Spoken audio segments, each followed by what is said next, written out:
യേശുവിൽ ഏറ്റവും അനുഗ്രഹീതരായ പ്രിയപ്പെട്ടവരെ, ഇന്ന് നിങ്ങൾക്ക് വേണ്ടി പ്രത്യേകം പ്രാർത്ഥിക്കുന്ന ഒരു വെള്ളിയാഴ്ചയാണ്. ധാരാളം ആളുകൾ ഒരുമിച്ച് കൂടി പ്രാർത്ഥിക്കുന്ന ഒരു ദിവസമാണ്. ഓരോ ദിവസത്തെയും ശുശ്രൂഷകളിൽ അനേകം ആളുകൾ പങ്കെടുക്കുകയും പ്രാർത്ഥിക്കുകയും ദൈവാനുഗ്രഹം പ്രാപിക്കുകയും ചെയ്യുന്നുണ്ട്. അതെല്ലാം ദൈവത്തിൻ്റെ അത്ഭുതങ്ങൾക്ക് കാരണമാകുന്നതിൽ നമുക്ക് ദൈവത്തോട് നന്ദി പറയാം. ഇന്ന് വെള്ളിയാഴ്ച ദിവസം ഈ വചനം കേൾക്കുന്ന ഓരോരുത്തർക്കും വേണ്ടി പ്രാർത്ഥിക്കും. ഇവിടെ സമർപ്പിച്ചിട്ടുള്ള ഓരോ നിയോഗങ്ങൾക്ക് വേണ്ടി പ്രാർത്ഥിക്കുന്നു. നിയോഗ പ്രാർത്ഥന കൗണ്ടറിൽ നീണ്ട ക്യൂ നിന്ന ആളുകൾ അവരുടെ പേരും ഒരു നിയോഗവും സമർപ്പിച്ച് പറയാറുണ്ട്. കൽക്കുരിശിൽ എണ്ണയൊഴിച്ച് എഴുതി പ്രാർത്ഥിക്കുന്നവരുണ്ട്. വിശുദ്ധ യൂദാശ്ലീഹായുടെ മാധ്യസ്ഥത്തിൽ നിയോഗം വെച്ച് പ്രാർത്ഥിക്കുന്നവരുണ്ട്. വേളാങ്കണ്ണി മാതാവിൻ്റെ മാധ്യസ്ഥത്തിൽ നിയോഗം സമർപ്പിച്ച് വ്യാഴാഴ്ചകളിൽ പ്രാർത്ഥിക്കുന്നവരുണ്ട്. എല്ലാം ഓരോ ദിവസവും ഓരോ വിധത്തിൽ അത് അനുഗ്രഹമാകുന്നുണ്ട്. വിശ്വാസം, പ്രവൃത്തി, ഇത് രണ്ടും ആവശ്യമാണ്. പ്രവൃത്തിയില്ലാത്ത വിശ്വാസം ചത്തതാണെന്നാണ് പറയുന്നത്. എന്നാൽ പ്രവൃത്തിയുള്ള വിശ്വാസം അത് അത്ഭുതത്തിന് കാരണമാകും. ഹല്ലേലൂയ. അങ്ങനെയെങ്കിൽ ഇന്ന് നിങ്ങൾക്ക് വേണ്ടി പ്രത്യേകം പ്രാർത്ഥിക്കുന്നു. നിങ്ങളുടെ കുടുംബത്തിന് വേണ്ടി പ്രാർത്ഥിക്കുന്നു. നിങ്ങൾ വചനം കേൾക്കുന്ന നിങ്ങളുടെ പ്രിയപ്പെട്ടവർ, നിങ്ങളുടെ കുടുംബം, നിങ്ങളുടെ ഭവനത്തിലെ ഓരോരുത്തർ, നിങ്ങളിന്ന് ചെയ്യുന്ന കാര്യങ്ങൾ, മുന്നോട്ട് പോകുന്ന ഓരോ കാര്യങ്ങൾ, ഇവിടെ സമർപ്പിക്കപ്പെട്ടിട്ടുള്ള സകല നിയോഗങ്ങൾ, സകലതിനെ ഓർത്തൊരു നിമിഷം പ്രാർത്ഥിക്കുവാണ്. കർത്താവേ, ഇന്ന് വചനം കേൾക്കുന്ന എല്ലാവരെയും, നിയോഗം സമർപ്പിക്കുന്നവരെ, ഈ ആലയത്തിൽ വന്ന് പ്രാർത്ഥിക്കുന്നവരെ അങ്ങയുടെ വിലയേറിയ തിരുരക്തത്താൽ വിശുദ്ധീകരിച്ച് അവരെ പരിശുദ്ധാത്മാവ് കൊണ്ട് നിറയ്ക്കണമേ. ഈ പ്രാർത്ഥനയുടെ ശക്തി ഈ വചനം കേൾക്കുന്ന ഓരോ കുടുംബങ്ങളിലും വെളിപ്പെടണമേ. ഓരോ കുടുംബങ്ങളിലും വെളിപ്പെടണമേ. അങ്ങയുടെ തിരുരക്തത്താൽ ഈ വചനം കേൾക്കുന്ന വ്യക്തിയെ, കുടുംബത്തെ വിശുദ്ധീകരിച്ച് പരിശുദ്ധാത്മാവ് കൊണ്ട് നിറയ്ക്കണമേ. പരിശുദ്ധാത്മാവ് കൊണ്ട് നിറയ്ക്കണമേ. പരിശുദ്ധാത്മാവ് കൊണ്ട് നിറയ്ക്കണമേ. ഇന്ന് ഉപവാസത്തോടെ നിങ്ങൾക്ക് വേണ്ടി പ്രാർത്ഥിക്കുന്നത് ശുശ്രൂഷകരിൽ ഒരാളായ വർഗീസ് എന്ന സഹോദരനാണ്. അദ്ദേഹത്തിൻ്റെ കുടുംബത്തിന് വേണ്ടി ആ നിയോഗത്തോടെ പ്രാർത്ഥിക്കുന്ന ആ ദിവസത്തിന് വേണ്ടി ഈ ദിവസം അദ്ദേഹത്തിന് വേണ്ടി പ്രത്യേകം പ്രാർത്ഥിക്കുവാണ്. കാരണം നിങ്ങൾക്ക് വേണ്ടിയാണ് ഈ ആലയത്തിൽ ഇന്ന് വരെ സമർപ്പിക്കപ്പെട്ടിട്ടുള്ള നിയോഗത്തിന് വേണ്ടി വർഗീസ് എന്ന സഹോദരൻ, അദ്ദേഹത്തിൻ്റെ കുടുംബവും ഇന്ന് ഉപവാസത്തോടെ പ്രാർത്ഥിക്കുന്ന ദിവസമാണ്. നന്ദിയോടെ ആ വ്യക്തിയെ ഓർക്കുന്നു, ആ കുടുംബത്തിന് വേണ്ടി പ്രാർത്ഥിക്കുന്നു. നിങ്ങൾക്ക് വേണ്ടിയും ഞങ്ങൾ പ്രാർത്ഥിക്കുന്നു. പ്രതീക്ഷയോടെ, പ്രാർത്ഥനയോടെ ഈ വചനം നമുക്ക് ഇന്ന് കേൾക്കാം. അപ്പസ്തോല പ്രവർത്തനം 8-ാം അധ്യായം 14 മുതലുള്ള വാക്യമാണ് ഇന്ന് ശ്രദ്ധിക്കുന്നത്. അപ്പസ്തോല പ്രവർത്തനം 8-ാം അധ്യായം 14 മുതലുള്ള വാക്യങ്ങൾ ഞാൻ വായിക്കുമ്പോൾ നിങ്ങളുടെ മനസ്സ് ആ വാക്യത്തിലൂടെ കടന്നു പോകട്ടെ. നിങ്ങൾ ഭവനങ്ങളിലാണെങ്കിൽ ആ വചനം ഒന്ന് ശ്രദ്ധിക്കുക. സമറിയാക്കാർ ദൈവവചനം സ്വീകരിച്ചു എന്ന് കേട്ടപ്പോൾ ജെറുസലേമിലുള്ള അപ്പസ്തോലന്മാർ പത്രോസിനെയും യോഹന്നാനെയും അവരുടെ അടുത്തേക്ക് അയച്ചു. എപ്പോൾ അവർ ദൈവവചനം സ്വീകരിച്ചു എന്ന് കേട്ടപ്പോൾ, ദൈവവചനം അത് സ്വീകരിച്ചു എന്ന് കേട്ടപ്പോൾ പത്രോസിനെയും യോഹന്നാനെയും ദൈവവചനം സ്വീകരിച്ചവരുടെ അടുത്തേക്ക് അയച്ചു. അവർ ചെന്ന് അവിടെയുള്ളവർ പരിശുദ്ധാത്മാവിനെ സ്വീകരിക്കേണ്ടതിന് അവർക്ക് വേണ്ടി പ്രാർത്ഥിച്ചു. വചനം സ്വീകരിച്ചവർക്ക് വേണ്ടി പ്രാർത്ഥിച്ചു. അങ്ങനെ ഒരു പ്രാർത്ഥനയ്ക്ക് ഭയങ്കര അനുഗ്രഹമുണ്ട്. വചനം സ്വീകരിച്ച് ആ സ്വീകരിച്ചവർക്ക് വേണ്ടി പ്രാർത്ഥിക്കുമ്പോൾ അവർ അനുഗ്രഹിക്കപ്പെടുന്നത് കാണാൻ പറ്റും. വചനം സ്വീകരിച്ചവർക്ക് വേണ്ടി പ്രാർത്ഥിച്ചു. 17-ാമത്തെ വാക്യം, പിന്നീട് അവരുടെ മേൽ കൈകൾ വച്ചു, അവരുടെ ശിരസിൽ കരങ്ങൾ വച്ചു. എപ്പോൾ വചനം കേട്ട് വചനത്തെ സ്വീകരിച്ചതിന് ശേഷം അവരുടെ മേൽ കൈകൾ വെച്ച് പ്രാർത്ഥിച്ചു. അപ്പസ്തോലന്മാരുടെ കൈവപ്പ് വഴി പരിശുദ്ധാത്മാവ് നൽകപ്പെട്ടത് കണ്ടപ്പോൾ, അപ്പോ ഇങ്ങനെ വചനം സ്വീകരിച്ചവർക്ക് വേണ്ടി ദൈവനിയോഗത്തോടെ കരങ്ങൾ വച്ചപ്പോൾ എന്ത് കണ്ടു? ആരുടെ മേലാണോ കൈകൾ വെച്ചത്, ആ കൈകൾ വെച്ചപ്പോൾ അവരിൽ നിന്നൊരു ശക്തമായ അനുഗ്രഹം പകരപ്പെടുന്നത് കണ്ടപ്പോൾ. അപ്പോൾ കാണാം പാകത്തിനൊരാൾ അനുഗ്രഹിക്കപ്പെടും. എപ്പോൾ? ദൈവവചനത്തെ സ്വീകരിക്കുമ്പോൾ. നിങ്ങൾ ഭവനങ്ങളിലിരുന്ന് ഈ വചനം വായിക്കണം. വളരെ പതുക്കെ ഇത് പറഞ്ഞത് ഈ വചനം സ്വീകരിക്കുന്നതിൻ്റെ മഹത്വമാണ്.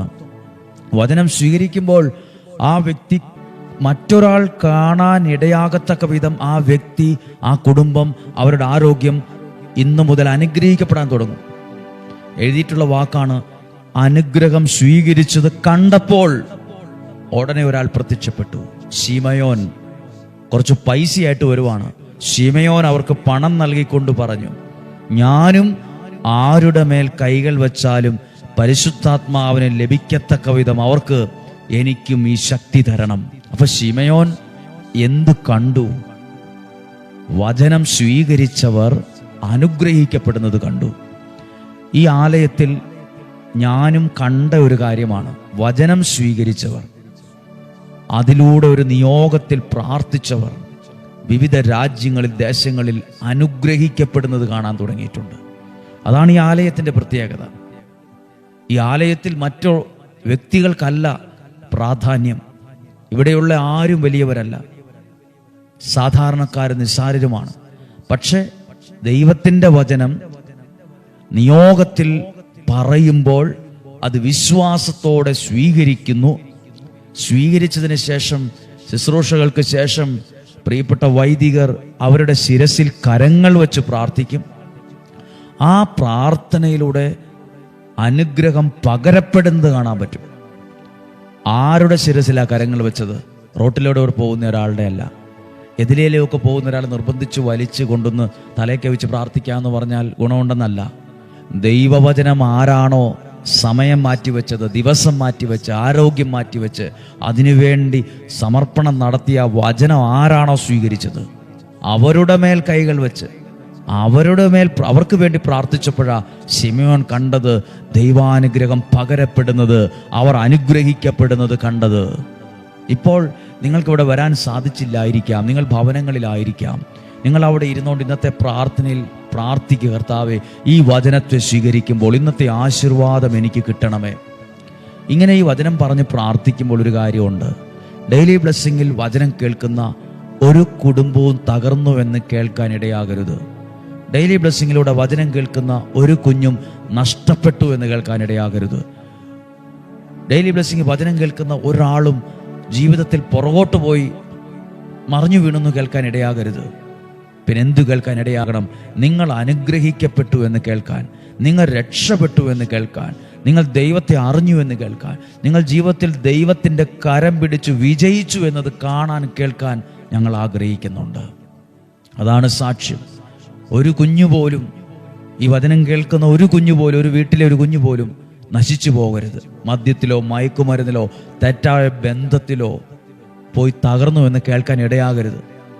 ഡെയിലി ബ്ലെസ്സിങ് വചനം കേൾക്കുന്ന ഒരാൾ പോലും ആത്മഹത്യ ചെയ്തു എന്ന് കേൾക്കാൻ ഇടയാകരുത്. ദുർമരണം സംഭവിച്ചു എന്ന് കേൾക്കാൻ ഇടയാകരുത്. കാരണം നിങ്ങളിലേക്ക് പകരപ്പെടുന്ന ഒരു ദൈവാനുഗ്രഹമുണ്ട്. അത് നിങ്ങളിൽ വന്ന് വീഴുകയാണ്. അത് നിങ്ങളെ പുതിയൊരു മനുഷ്യരാക്കുകയാണ്. പണം കൊടുത്താൽ കിട്ടുന്ന ഒന്നിൻ്റെ മുമ്പിലല്ല ഇരിക്കുന്നത്. അങ്ങനെയാണ് ശിമയോൻ ആ അനുഗ്രഹം കിട്ടിയേനെ. ബൈബിൾ വാക്കി വായിച്ചാൽ അറിയാം, ശിമയോൻ അനുഗ്രഹിക്കപ്പെട്ടില്ല. പൈസ കൊടുത്ത് മേടിക്കുന്ന ഒന്നല്ല ഇപ്പോൾ കിട്ടുന്നത്. ഇത് ദൈവം അറിഞ്ഞു നൽകുന്നതാണ്. ഇത് വചനം വിശ്വാസത്തോടെ വചനം സ്വീകരിക്കുന്നവർ അനുഗ്രഹിക്കപ്പെടുന്നവരാണ്. ഇവിടെ ഈ ആലയത്തിൽ, നിയോഗത്തിൽ, ഇവിടെ പ്രാർത്ഥിക്കുന്ന ഇത് വേറൊന്നിനും പ്രാധാന്യം കൊടുക്കുകയല്ല. ഇവിടെ കൗൺസിലിങ്ങിനല്ല പ്രാധാന്യം. ഇവിടെ മറ്റു വലിയ വലിയ കാര്യങ്ങൾക്കൊന്നുമല്ല പ്രാധാന്യം. ഇവിടെ ദൈവവചനം സ്വീകരിക്കാനുള്ളൊരു സമയമാണ്. അതിനാണ് പ്രാധാന്യം. ദൈവവചനം അത് മനുഷ്യർ വിശ്വാസത്തോടെ സ്വീകരിക്കുന്ന സമയം. അതാണ് അനുഗ്രഹമാകുന്നത്. അവിടെയാണ് അനുഗ്രഹിക്കപ്പെടുന്നത് കാണാനിടയാകുന്നത്. ഇന്ന ദിവസം നിങ്ങൾക്ക് വേണ്ടി പ്രാർത്ഥിക്കുന്നു. ഉപവാസം എടുത്ത് പ്രാർത്ഥിക്കുന്ന സഹോദരന് വേണ്ടി പ്രാർത്ഥിക്കുന്നു. നിങ്ങളുടെ മേൽ കരങ്ങളെ ഉയർത്തി ഇപ്പോൾ ആശീർവാദം നൽകി പ്രാർത്ഥിക്കുവാണ്. ഈ നല്ല ദിവസത്തിന് വേണ്ടി പ്രാർത്ഥിക്കുന്നു. ഈ വചനമൊക്കെ സാധ്യമായ എല്ലാവർക്കും അയച്ചു കൊടുക്കണം. ഇഷ്ടപ്പെട്ടാലും ഇഷ്ടപ്പെട്ടില്ലെങ്കിലും അസൂയയില്ലാതെ അയച്ചു കൊടുക്കണം. കാരണം ഈ വചനം ഒത്തിരി ചിന്തിക്കാനുണ്ട്, മനസ്സിലാക്കാനുണ്ട്, പഠിക്കാനുണ്ട്. ഇത് തന്നെ ഒരു വിടുതലാണ്.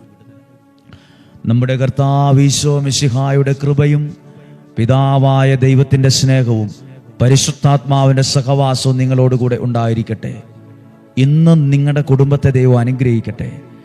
ഇന്ന് അപ്പസ്തോലന്മാർ ദൈവവചനം സ്വീകരിച്ചവരുടെ മേൽ പ്രാർത്ഥിച്ചതുപോലെ ഈ വചനം സ്വീകരിക്കുന്ന, ഈ വചനം മുടങ്ങാതെ കേൾക്കുന്ന, ഇന്ന് ആദ്യമായി കേൾക്കുന്ന, കുറച്ച് ദിവസമായിട്ടേ കേൾക്കാൻ തുടങ്ങിയിട്ടുള്ളൂ, ഇങ്ങനെയൊക്കെയുള്ള ആരൊക്കെയോ ഉണ്ട്. അവരെ അനുഗ്രഹിച്ച് പ്രാർത്ഥിക്കുന്നു, അനുഗ്രഹിച്ച് പ്രാർത്ഥിക്കുന്നു, സൗഖ്യമാക്കി പ്രാർത്ഥിക്കുന്നു, വിടുതൽ നൽകി പ്രാർത്ഥിക്കുന്നു. യേശുവിൻ്റെ നാമത്തിൽ അനുഗ്രഹിച്ച് പ്രാർത്ഥിക്കുന്നു. യേശുവിൻ്റെ നാമത്തിൽ അനുഗ്രഹിച്ച് പ്രാർത്ഥിക്കുന്നു. യേശുവിൻ്റെ നാമത്തിൽ അനുഗ്രഹിച്ച് പ്രാർത്ഥിക്കുന്നു. ഇന്നൊരു അനുഗ്രഹമുള്ള ദിവസമായിരിക്കട്ടെ. രോഗങ്ങളിൽ നിന്നും, അപകടങ്ങളിൽ നിന്നും, ദുർമരണത്തിൽ നിന്നും, മൂപ്പെത്താത്ത മരണത്തിൽ നിന്നും, ചതിയിൽ നിന്നും, വഞ്ചനയിൽ നിന്നും, നിരാശയിൽ നിന്നും സ്വർഗത്തിലെ ദൈവം എന്നെ നിങ്ങളെ സൂക്ഷിക്കട്ടെ. ദീർഘായുസ്സും ആരോഗ്യവും സമ്പത്തും ഐശ്വര്യവും വിജയവും നല്ല ജീവിതവും യേശു അറിഞ്ഞു നിങ്ങൾക്ക് നൽകട്ടെ. അനുഗ്രഹിച്ച് പ്രാർത്ഥിക്കുന്നു ഇപ്പോഴും എപ്പോഴും എന്നേക്കും. ആമേൻ. നല്ല ദിവസം നിങ്ങൾക്ക് ആശംസിക്കുന്നു. സാധ്യമായ എല്ലാവർക്കും അയച്ചു കൊടുക്കുക. ഇന്ന് നിങ്ങൾക്ക് എല്ലാവർക്കും വേണ്ടി ഞങ്ങൾ പ്രാർത്ഥിക്കും. ദൈവം അനുഗ്രഹിക്കട്ടെ. നാളെയും 5:30 കാണുന്നത് വരെ ഉള്ളംകൈയിൽ എന്ന പോലെ എന്നെ നിങ്ങളെ ദൈവം സൂക്ഷിക്കട്ടെ. ആമേൻ. അനുഗ്രഹം പ്രാപിക്കാൻ വേദനയോടെ വരും നേരം വേദനയെല്ലാം നീക്കണമേ, ഞങ്ങളുടെ യാചന കേൾക്കണമേ. അനുഗ്രഹം പ്രാപിക്കാൻ വേദനയോടെ വരും നേരം വേദനയെല്ലാം നീക്കണമേ, ഞങ്ങളുടെ യാചന കേൾക്കണമേ. യേശുവിന്റെ അമ്മയാകുവാൻ, യേശുവിന്റെ അമ്മയാകാൻ അനാദികാലം മുൻപേ പിതാവായ ദൈവം തെരഞ്ഞെടുത്ത പരിശുദ്ധ അമ്മയുടെ മാധ്യസ്ഥം ഞങ്ങൾ പ്രത്യേകമായി യാചിക്കുന്നു. യോഗ പ്രാർത്ഥന ചൊല്ലും നേരം അമ്മേ മാധ്യസ്ഥമേകണമേ. നിയോഗ പ്രാർത്ഥന ചൊല്ലും നേരം അമ്മേ മാധ്യസ്ഥമേകണമേ. നിയോഗത്തിൽ പ്രാർത്ഥിക്കുമ്പോൾ അമ്മേ മാധ്യസ്ഥമേകണമേ. നിയോഗത്തിൽ പ്രാർത്ഥിക്കുമ്പോൾ അമ്മേ മാധ്യസ്ഥമേ